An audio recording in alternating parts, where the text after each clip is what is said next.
Hello, everyone. Welcome back to the Crowd Chatter podcast. And once again, we have another MLB video.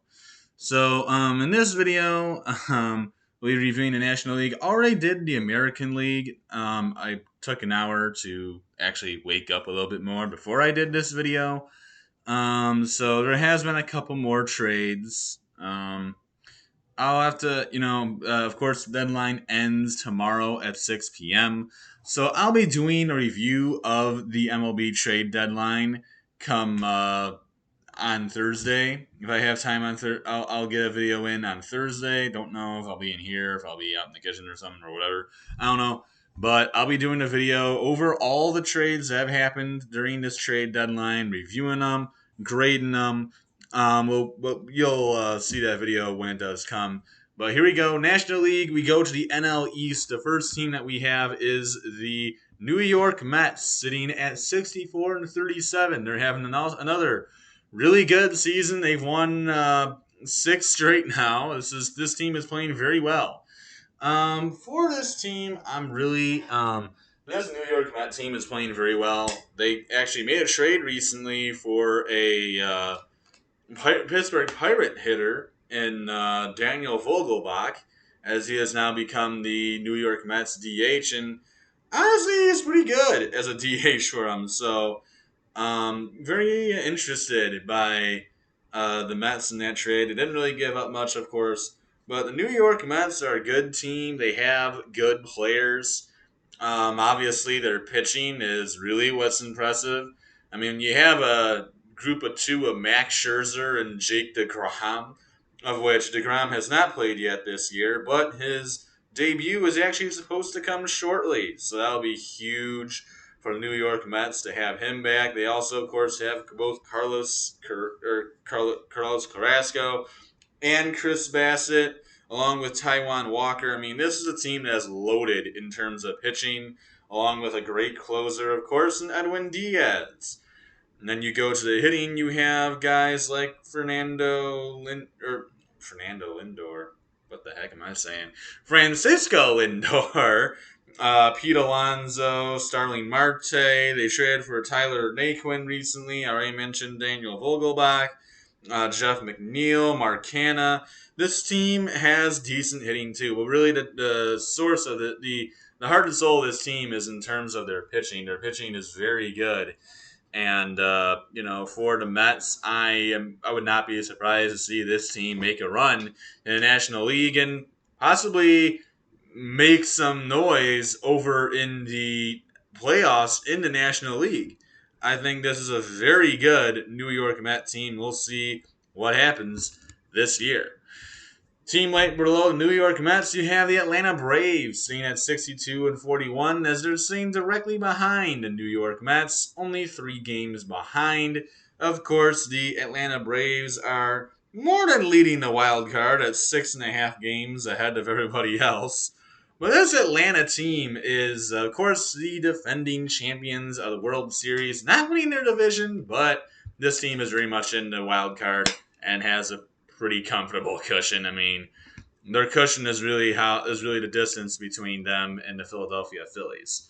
But Atlanta has a solid team. They have some good pitchers. Of course, they have a great closer in Kenley Jansen, with guys like AJ Minter and Will Smith available to be set up to set them up.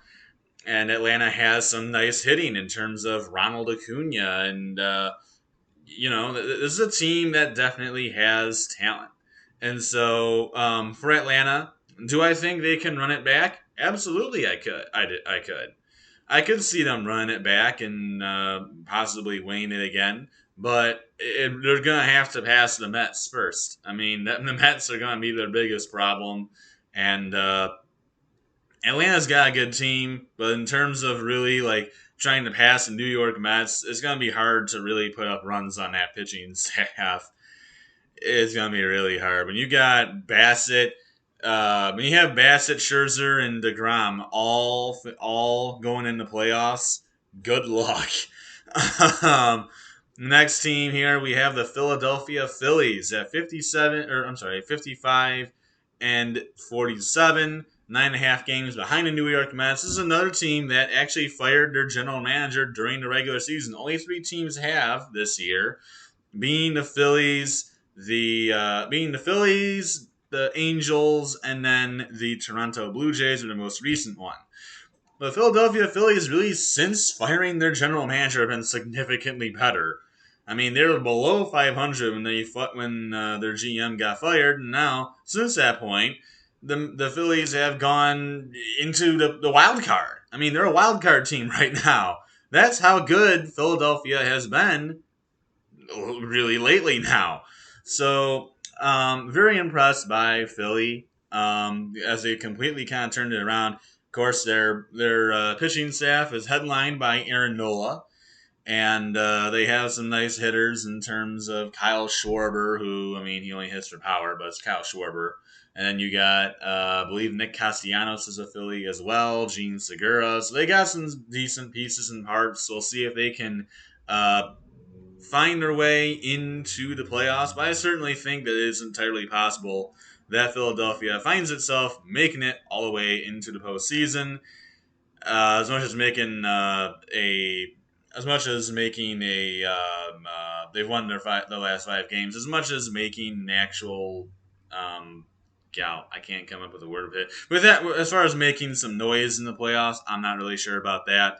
But the Philadelphia Phillies certainly have a good team. Next up, we have the Miami Marlins, who just have the opposite record of the Philadelphia Phillies at 47-55. Now, this Marlins team lacks really hitting, and I mean, Sandy Alcantara, or Alcantara, I think it's Alcantara. But of course, Sandy Alcantara is unbelievably good, and they have a couple really good prospects in terms of pitching with Edward Cabrera and they have that other guy too, of which his name escapes me. And they have Trevor Rogers as well. This team just is loaded in terms of pitching, and you look at the hitting, and it's like Jazz Chisholm or bust. And Chisholm is hurt, so they don't have any hitting right now. So Miami, they could use some hitters. They could use some infusion of hitting. They're kind of like the Tigers. They need hitters badly because they don't really have any. So I think they could definitely use a hitter or two on that roster to try and improve its hitting. Obviously, I don't think they'll really be competing this year, but give this team a year or two, and the Marlins could be back in contention once again. Could be back in contention. And then the last team in the NL East, we have the Washington Nationals at 35-68. This team obviously sucks. The only 2 good players they have really are Juan Soto and Josh Bell. And Josh Bell is likely to be traded very soon here, and Juan Soto is the only one that's really up in the air. Because, I mean, he declined the gigantic offer that the Nationals gave him, so he made it clear that he doesn't want to be in D.C. But in terms of trading someone like Juan Soto, who's only 23 years old, is kind of hard. Of course, there's a lot of teams that want him. Teams like St. Louis Cardinals, LA Dodgers, San Diego Padres are, I think, the 3 teams still in the running. But for any of those 3 teams to get him, it's going to take a pretty hefty total to get someone of Juan Soto's caliber. But obviously, that guy, someone like his caliber, doesn't come around all the time. So definitely a big move for the Washington Nationals if and when they make that trade. So next we go to the NL Central. And first, let's talk about the Milwaukee Brewers, because they just made one of the craziest trades I've seen. Of course, the Milwaukee Brewers have a lethal pitching staff with guys like Corbin Burns and Freddie Peralta and Brandon Woodruff at starting pitcher, and then in terms of relievers, you got the nasty duo of Josh Hader and Devin Williams. So Milwaukee randomly just decides to trade Josh Hader. as they send him out to the West and send him to San Diego for a lot in return. They got Dinelson Lamet. They got actually the Padres closer, which was Taylor Rogers. I'm sorry, who actually, believe it or not, even though he's been brutal lately, actually is second in the National League in terms of saves. So he still certainly is good. And they also got Esteury Ruiz, and they got another prospect in terms of pitching who has had a good season. I think it was in like single A or something like that.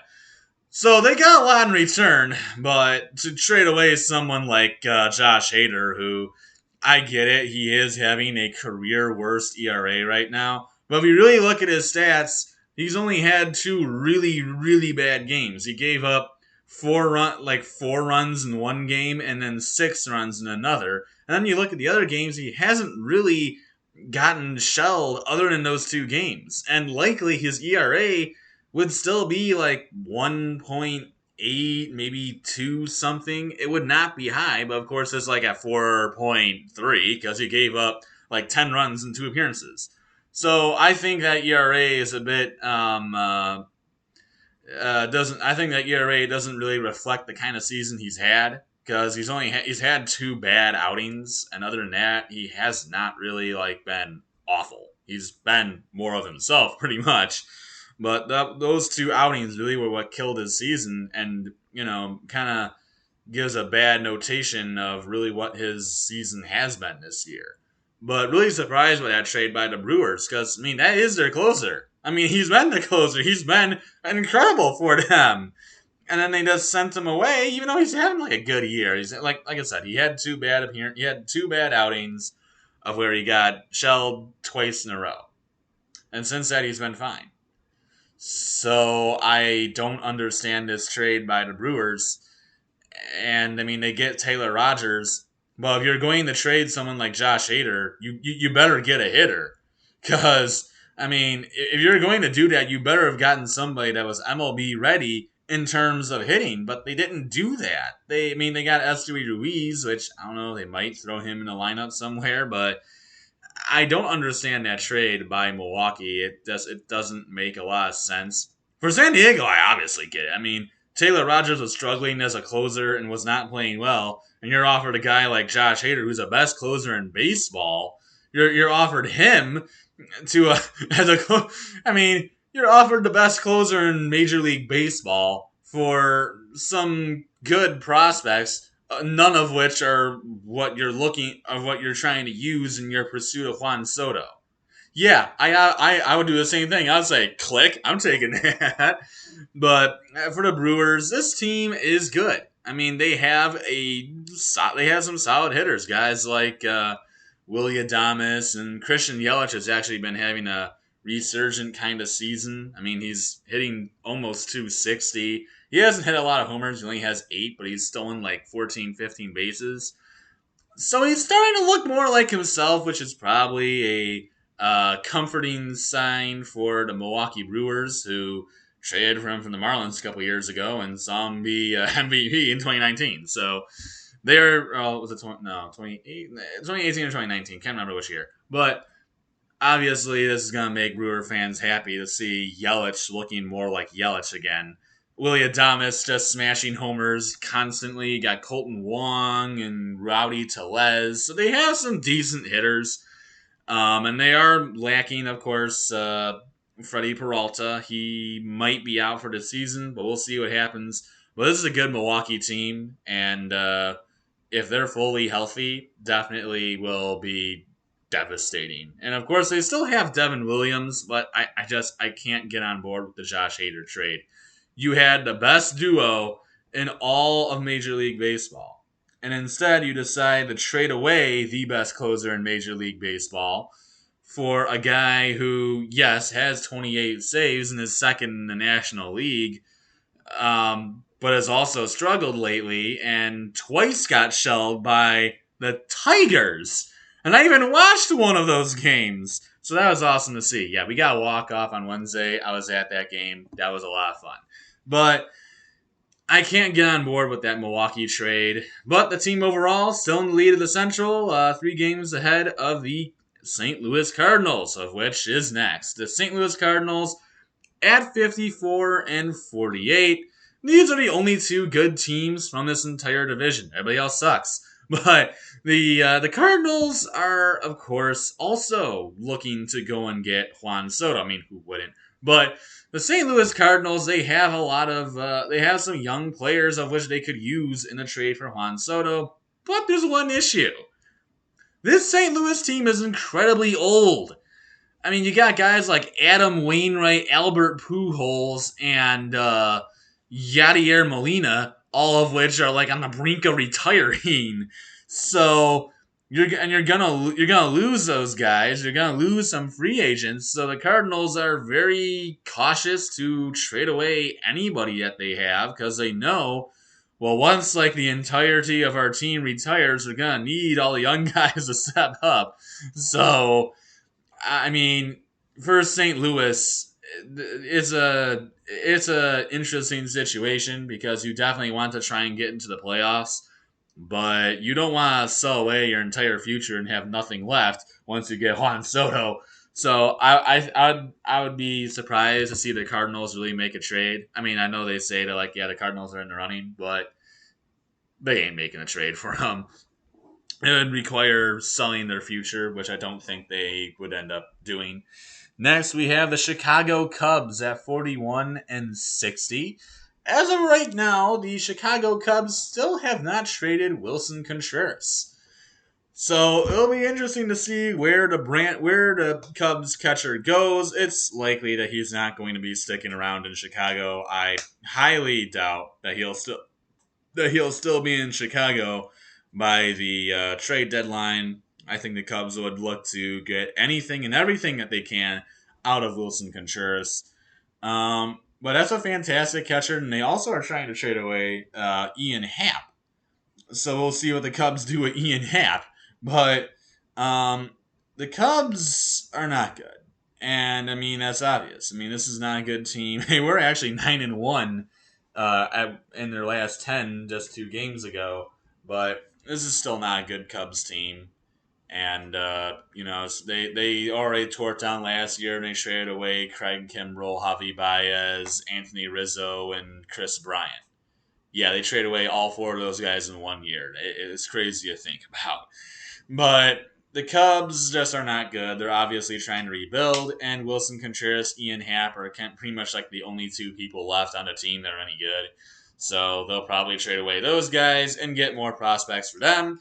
And the cycle will continue for the Chicago Cubs. But moving on, we have the Cincinnati Reds at 40 and 61, just a game behind the Chicago Cubs, who are just ahead of them. Cincinnati Reds already made a big trade this year as they trade away Luis Castillo to the Seattle Mariners.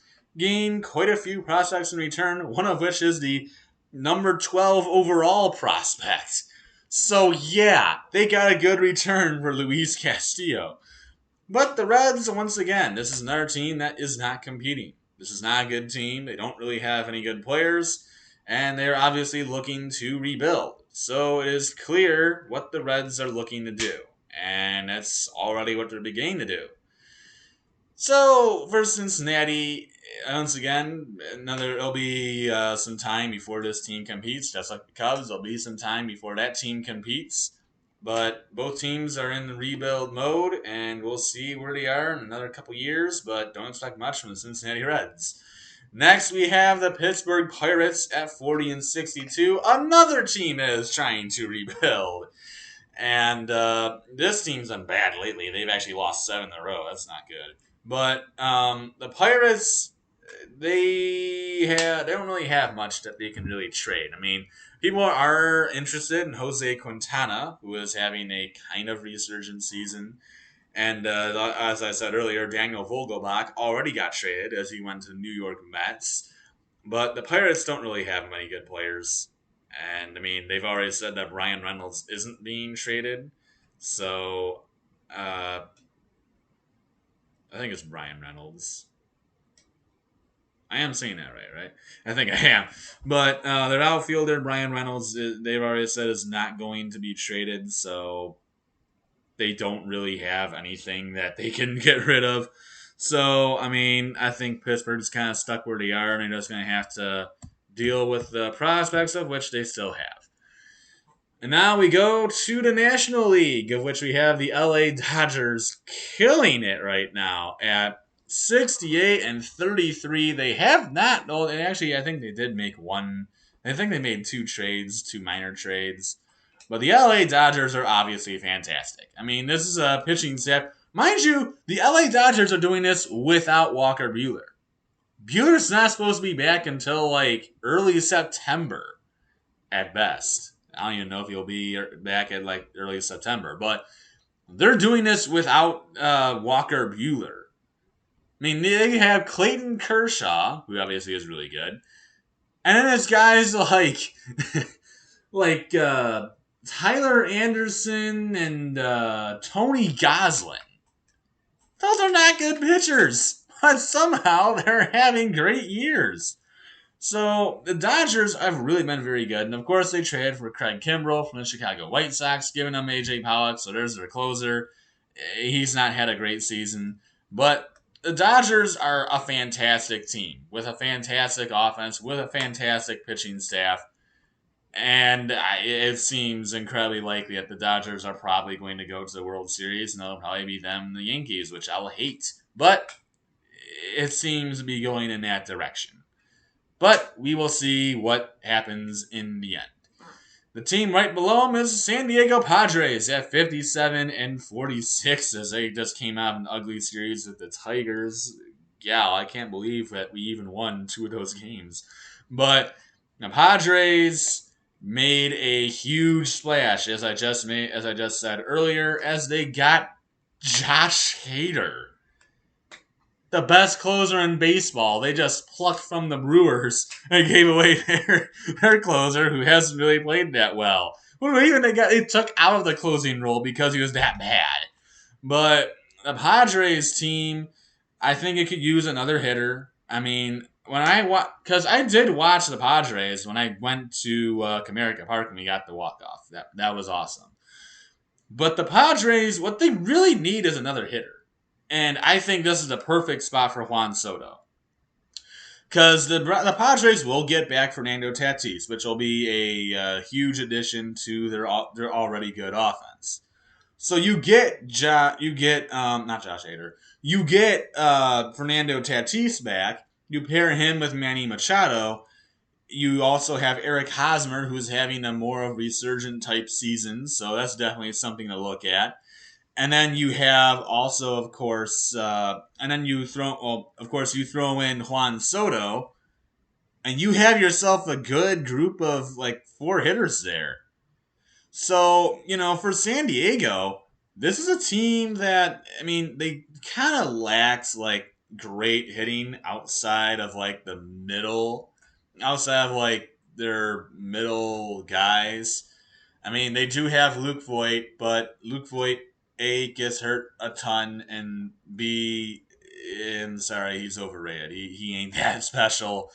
They have Jurickson Profar, who's had an okay year.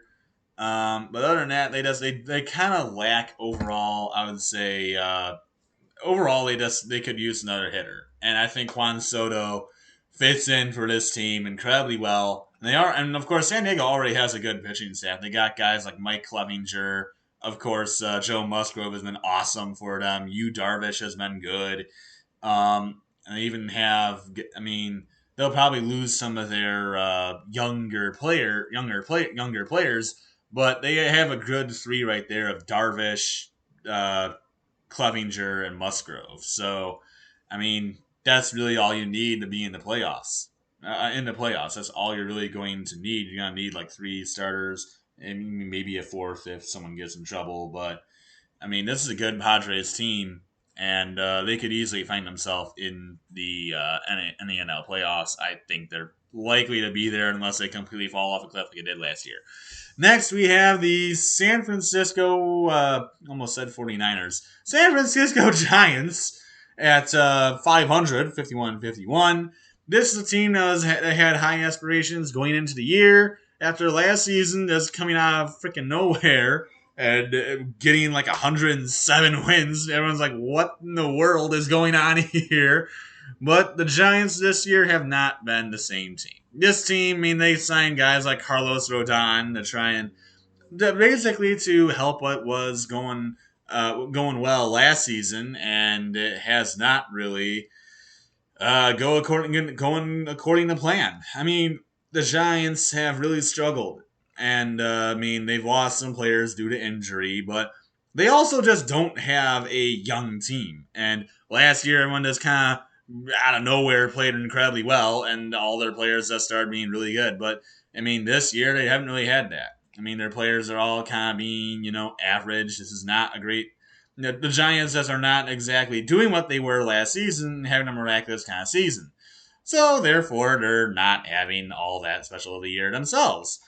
So it seems as though the Giants, apparently both them and the Red Sox, after having disappointing years, are both willing to now trade their veterans, with Carlos Rodon for the Giants being on the top of the list. So I don't know and Jock Pederson also being on the list for the Giants.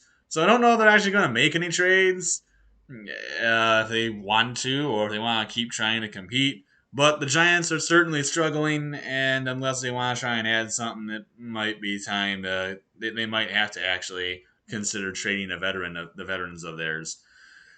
Next, we have the Colorado Rockies at 46-57, and they continue to have the same kind of record they always do: 30-27 at home, but 16-30 on the road. So it's Colorado for you.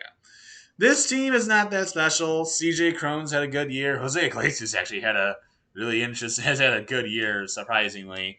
Chris Bryant has been a major disappointment. Obviously, they spent a ton of money on him, and he has not been healthy hardly all year. I mean, he constantly has been getting hurt, or sick, or this, or that. So it's been a struggle to keep him in games. But Colorado's got a decent team, and they're not great, and they might be like that for a while.